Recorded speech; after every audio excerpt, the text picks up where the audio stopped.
Hello student, welcome again. आज हम करेंगे हिमाचल की प्रमुख घाटियाँ। मैप बना दिया गया है। हिमाचल की प्रमुख घाटियाँ आज का हमारा मुख्य टॉपिक रहेगा। जो भी मोस्ट इम्पोर्टेंट घाटियाँ हिमाचल की, हम उन सभी को कवर करेंगे। सबसे पहले बात करते हैं चंबा की। जिला चंबा में चंबा घाटी है। ये काफ़ी इम्पोर्टेंट घाटी है। ठीक है, इस घाटी को दूध और शहद की घाटी के नाम से भी जाना जाता है और इसको रावी घाटी भी बोलते हैं। तो ध्यान रखना आपने, जो चंबा आपकी घाटी है वो चंबा में है और इसको दूध और शहद की घाटी भी कहा जाता है और साथ में रावी घाटी भी कहा जाता है। रावी घाटी इसलिए कहा जाता है क्योंकि रावी जो नदी है वो चंबा घाटी के बीचों बीच बहती है और साथ में चंबा घाटी के दूसरे कॉर्नर पर या दूसरे एंड पर कह लीजिए, वहाँ पर चिनाब नदी भी बहती है। तो आपने इस चीज़ का ध्यान रखना है, दूध और शहद की घाटी आपकी चंबा घाटी कहा जाता है। ठीक है, चंबा घाटी में जो मोस्ट इम्पोर्टेंट प्लेसेस हैं वो है आपकी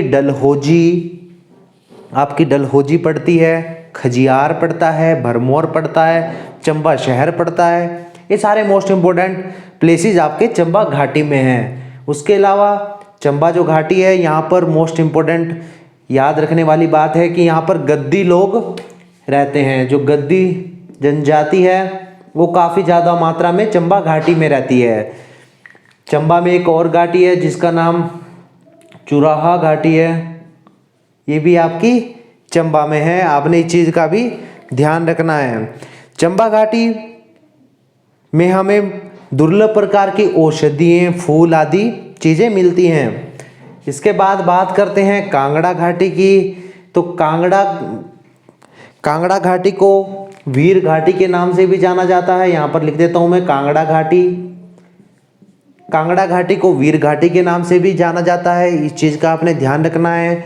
ठीक है, उसके बाद बात करें कांगड़ा की, तो कांगड़ा में काफ़ी अधिक मात्रा में वर्षा होती है।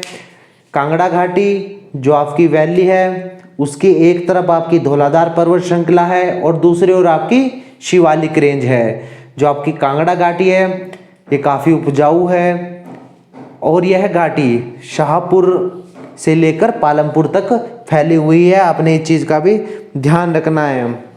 कांगड़ा घाटी में बीड प्लेस है जहाँ पर हैंग ग्लाइडिंग की जाती है।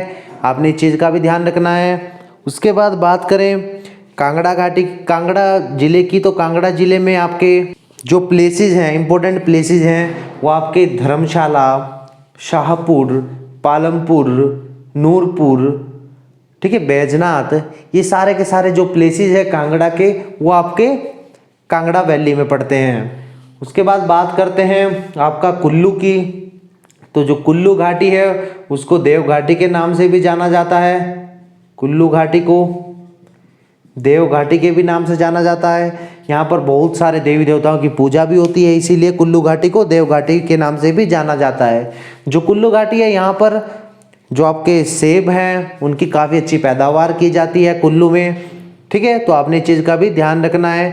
कुल्लू में रूपी घाटी है जहाँ पर जो चांदी की खानों के लिए फेमस है, रूपी घाटी।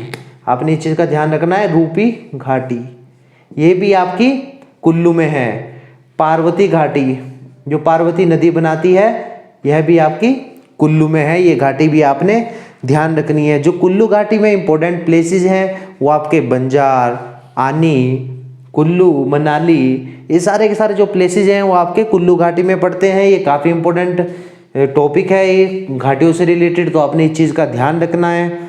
उसके बाद बात करते हैं मंडी की। तो मंडी में आपके हिमाचल की सबसे उपजाऊ घाटी बलह घाटी, ये आपकी मंडी में है। ये बहुत मोस्ट इम्पोर्टेंट घाटी है। यहाँ पर काफ़ी अच्छी पैदावार होती है, फसलें होती है जो मंडी घाटी है आपकी। तो आपने इस चीज़ का ध्यान रखना है। यहाँ पर 1962 में भारत सरकार और जर्मनी की सहायता से एक कृषि परियोजना चली थी जिससे इस घाटी की बहुत ज़्यादा विकास हुआ था। तो आपने इस चीज़ का ध्यान रखना है। 1962 में यह परियोजना शुरू हुई थी। मंडी में आपकी जो दूसरी घाटी है वो आपकी चौंतरा घाटी भी मंडी में ही है। चुहार घाटी भी, या चौराहा घाटी बोल लो, चौराहा घाटी, ये भी आपकी मंडी में ही आपने इस चीज़ का ध्यान रखना है। ठीक है, मंडी में जो मंडी घाटी है या बलह घाटी है, तो ये काफ़ी उपजाऊ होने के कारण यहाँ पर विभिन्न प्रकार की फसलें उगाई जाती हैं। ठीक है, उसके बाद बात करते हैं आपकी लाहौल स्पीति की। लाहौल स्पीति की बात करते हैं। लाहौल स्पीति घाटी में, जो लाहौल स्पीति घाटी है वो काफ़ी ऊंचाई पर स्थित है, बहुत ही ज़्यादा हाइट है इस घाटी की। ठीक है, यहाँ पर फसलें काफ़ी कम होती हैं। फलों में यहाँ पर सेब और सूखे फल ये काफ़ी मात्रा में उगाए जाते हैं। भूमि यहाँ पर शुष्क प्रकार की होती है, नमी होती है भूमि में ज़्यादा। ठीक है, नमी कम होती है यहाँ पर भूमि में, तो इस चीज़ का आपने ध्यान रखना है। उसके बाद कांगड़ा लाहौल स्पीति की बात करें तो यहाँ पर आपकी मुख्य 3 घाटियाँ हैं। एक चंद्रा घाटी है, भागा घाटी है और एक पतन घाटी है, जिसे चंद्राभागा घाटी भी बोलते हैं। चंद्रा घाटी को गारा घाटी के नाम से जाना जाता है। भागा घाटी को रंगोली घाटी के नाम से भी जाना जाता है।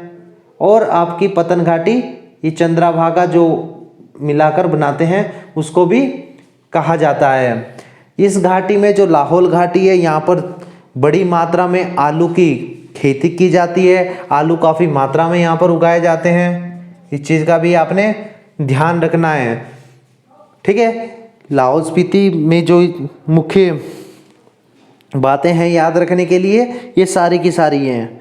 ठीक है, अल्पाइन वृक्ष पाए जाते हैं, क्योंकि काफ़ी ऊंचाई होने के कारण यहाँ पर अल्पाइन वृक्ष भी पाए जाते हैं, इस चीज़ का भी आपने ध्यान रखना है। अब बात करते हैं जिला किन्नौर की। किन्नौर में कौन कौन सी घाटियाँ हैं? काफ़ी इंपॉर्टेंट घाटियाँ किन्नौर में है।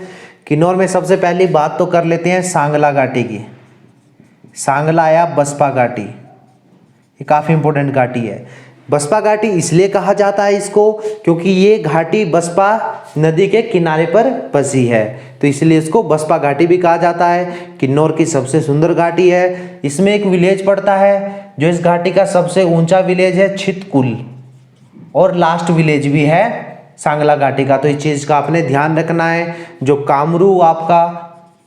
कामरू विलेज है, काफ़ी सुंदर विलेज कहा जाता है, ये भी आपका सांगला घाटी में पड़ता है, तो इस चीज़ का भी आपने ध्यान रखना है। यहाँ पर एक घाटी, दूसरी घाटी जो है वो हांगरांग घाटी है। ठीक है, एक ठिडोंग घाटी है, इस चीज़ का भी आपने ध्यान रखना है। सारी घाटियाँ आपकी किन्नौर में है। ठीक है,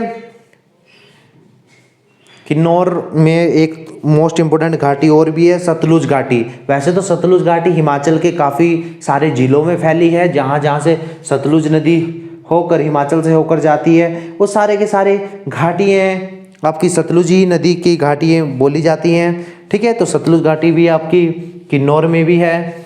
उसके बाद बात करते हैं शिमला ज़िले की। हिमाचल की कैपिटल है, तो यहाँ पर जो भी आपकी घाटियाँ हैं वो काफ़ी इम्पोर्टेंट होती हैं। यहाँ पर सबसे पहले आपकी बात कर लेते हैं पब्बर घाटी। ठीक है, पब्बर नदी के किनारे जो घाटी है, जो स्थान है, उसको पब्बर घाटी कहा जाता है। पब्बर नदी आपको बताया था चांसल चोटी से निकलती है। ठीक है, ये काफ़ी इम्पोर्टेंट घाटी है पब्बर घाटी। उसके बाद बात करें तो आपकी सतलुज नदी शिमला से होकर भी आती है, तो सतलुज घाटी भी आपकी शिमला में भी पड़ती है। जो शिमला शहर है वो अश्वनी जो घाटी है, अश्वनी खड्ड के पास जो एरिया पड़ता है उसको अश्वनी घाटी कहा जाता है। और शिमला जो शहर है वो भी अश्वनी खड्ड के आसपास ही का एरिया है, तो उसको अश्वनी खड्ड जो अश्वनी घाटी है उसी में माना जाता है। ठीक है, सिरमौर की बात करें तो सिरमौर में आपकी क्यारदादून घाटी है, जिसको पोंटा घाटी भी कहते हैं। ठीक है, इस घाटी में आपकी गिरी और बाता दो मोस्ट इम्पोर्टेंट रिवर है, जो आपका क्यारदादून घाटी को सिंचित करते हैं। जो आपकी गिरी नदी है वो सिरमौर को लगभग 2 बराबर भागों में बांटती है, तो इस चीज़ का भी आपने ध्यान रखना है। उसके बाद बात करते हैं सोलन की। ठीक है। सोलन में काफ़ी सारी इंपॉर्टेंट घाटियाँ हैं। सबसे पहले बात करते हैं सिरसा घाटी। इस घाटी को सोलन की औद्योगिक घाटी या हिमाचल की औद्योगिक घाटी भी कहा जाता है, क्योंकि जो भी हिमाचल के बड़े औद्योगिक क्षेत्र हैं जैसे आपका बद्दी, नालागढ़, बरोटीवाला, ये सारे के सारे आपके बड़े जो औद्योगिक शहर हैं वो सिरसा घाटी में आते हैं, तो आपने इस चीज़ का ध्यान रखना है। उसके बाद यहाँ पर गंबर घाटी है, ठीक है। गंबर जो खड्ड है उसके पास का जो एरिया है उसको गंबर घाटी के नाम से जानते हैं। जो गंबर घाटी है, गंबर खड्ड है, वो सोलन को 2 बराबर भागों में बांटता है, ठीक है। सोलन की बात करें तो सोलन में कुनिहार घाटी भी है, दून घाटी है, स्प्रून घाटी है।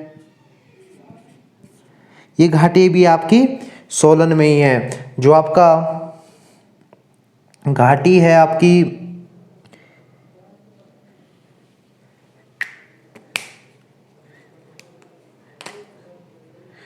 अश्विनी घाटी, अश्विनी खड्ड के पास है। सोलन शहर भी इसी घाटी में बोला जाता है और शिमला शहर भी, चायल भी इसी में पड़ता है। आपने इस चीज़ का ध्यान रखना है, काफ़ी इंपॉर्टेंट नेम है, ठीक है। उसके बाद बात करते हैं बिलासपुर की। तो बिलासपुर में दावी घाटी या दावीन घाटी और चेंतो घाटी, चेंतो या चौंतो घाटी आपकी बिलासपुर में है, ठीक है। ये काफ़ी इंपॉर्टेंट घाटी है हिमाचल की, आपने सही ढंग से इनको अपने पास लिखना है।